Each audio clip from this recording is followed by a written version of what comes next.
역사상 가장 끔찍했던 팬데믹, 흑사병. 이 얘기를 들으면 다들 범인으로 딱 떠오르는 동물이 있죠. 바로 쥐. 그런데요, 만약 우리가 무려 700년 동안 엉뚱한 용의자를 지목해왔다면 어떨까요?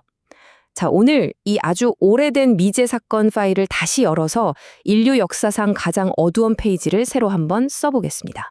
그렇죠. 교과서에서도 영화에서도 흑사병의 주범은 늘 쥐였습니다. 이게 거의 공식이었잖아요.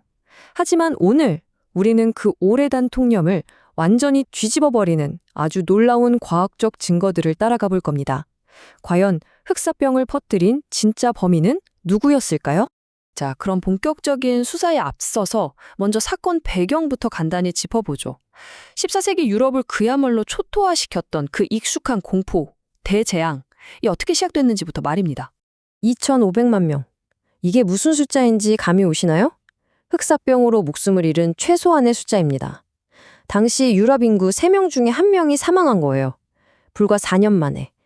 유럽 대륙 전체가 하나의 거대한 무덤이 되어버렸죠. 정말 상상만 해도 끔찍합니다. 이 타임라인을 한번 보세요. 1447년 시칠리아에 죽음의 배가 들어온 걸 시작으로 이 재앙은 마치 걷잡을 수 없는 들불처럼 무역로를 따라서 순식간에 번져내갑니다. 불과 몇 년 만에 유럽 대륙을 그냥 집어삼켜버렸어요. 이 모든 비극의 배후에는 눈에 보이지도 않는 이 녀석, 바로 예르시니아 페스티스라는 박테리아가 있었습니다. 근데 여기서 중요한 게 뭐냐면 이 균이 어떤 식으로 병을 일으키냐에 따라서 전파 방식이 완전히 달라진다는 거예요. 바로 이 점이 오늘 우리가 파헤칠 미스터리의 아주 중요한 단서가 됩니다. 그렇다면 말이죠. 우리는 지금까지 이 끔찍한 질병의 범인으로 누굴 지목해 왔을까요? 네. 수세기 동안 너무나 당연하게 믿어왔던 그 오래된 이론, 쥐벼룩 전파설의 실체를 한번 확인해 보겠습니다. 바로 이 4단계 모델, 우리가 교과서에서 배운 바로 그 얘기죠. 아주 간단 명료합니다. 감염된 쥐, 그 쥐에부터 사는 벼룩, 그리고 그 벼룩이 사람을 물어서 병이 퍼진다. 이게 수백 년 동안 단 한 번도 의심받지 않았던 흑사병의 정설이었어요. 네, 이 한 문장이 모든 걸 설명했죠. 쥐, 벼룩, 그리고 배. 이 세 가지가 비극의 완벽한 공식처럼 보였습니다. 근데 말이죠. 이 완벽해 보이는 시나리오에 아주 치명적인 허점들이 발견되기 시작합니다. 자, 이제부터가 진짜입니다. 이 철옹성 같았던 이론의 균열을 일으킨 결정적인 증거들 지금부터 하나씩 하나씩 파헤쳐 보겠습니다. 첫 번째 의문점은 바로 계절입니다. 연구원 바니 슬론이 런던의 기록을 분석하다가 아주 이상한 점을 발견했어요. 흑사병이 가장 기승을 부린 때가 하필이면 쥐와 벼룩의 활동이 가장 둔해지는 추운 겨울이었다는 겁니다. 이상하죠? 정통적인 이론으로는 이게 설명이 안 돼요. 그리고 두 번째, 결정적인 물증이 없습니다. 만약 쥐 이론이 맞다면 흑사병으로 죽은 사람들 곁에서 어마어마한 양의 쥐뼈가 같이 발견되어야 정상이잖아요. 그런데 고고학자들이 아무리 땅을 파봐도 쥐뼈가 거의 안 나와요. 게다가 당시 기록을 보면 전염 속도가 이건 뭐 쥐와 벼룩을 거쳐서 퍼지기엔 불가능할 정도로 너무 빨랐습니다. 꼭 사람에게서 사람으로 직접 옮는 것 같았죠. 자, 이 표를 보시면 한눈에 들어오죠?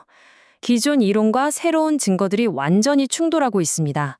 속도는 너무 빨랐고, 계절은 정반대였고, 고고학적 증거는 아예 없었습니다. 이쯤 되면 기존 용의자였던 쥐의 알리바이는 완벽하게 무너진 셈이죠. 쥐가 아니라면 그럼 진짜 범인은 대체 누구일까요?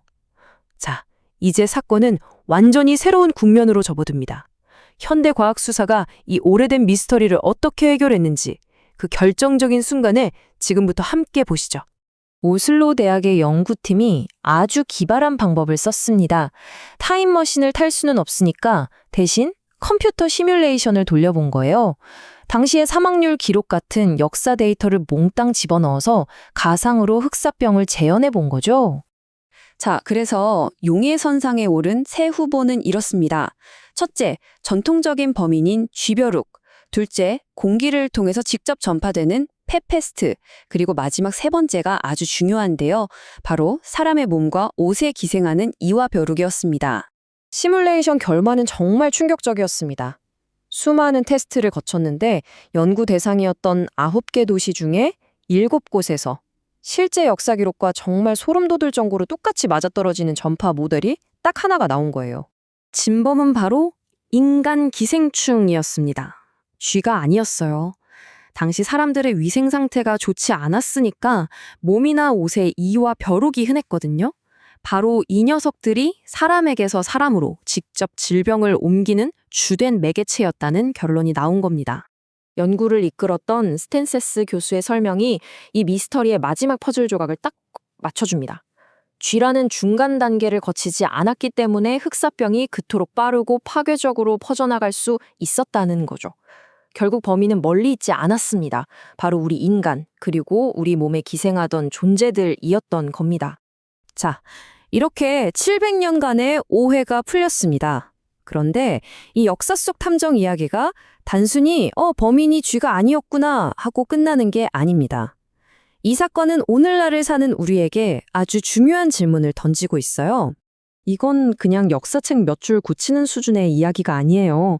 질병 전파에 대한 우리의 생각 자체를 바꾸게 합니다. 우리는 보통 새로운 전염병이 돌면 그 원인을 자꾸 외부, 특히 동물약에서 찾으려고 하잖아요. 하지만 흑사병의 사례는 우리에게 경고합니다. 때로는 가장 위험한 전파 매개체가 바로 우리 자신, 즉 사람일 수 있다고요. 역사상 최악의 팬데믹이 동물이 아닌 사람에 의해 주로 퍼졌다는 이 사실. 이건 과거 그 어느 때보다 더 긴밀하게 연결된 세상을 사는 우리에게 아주 서늘한 질문을 던집니다.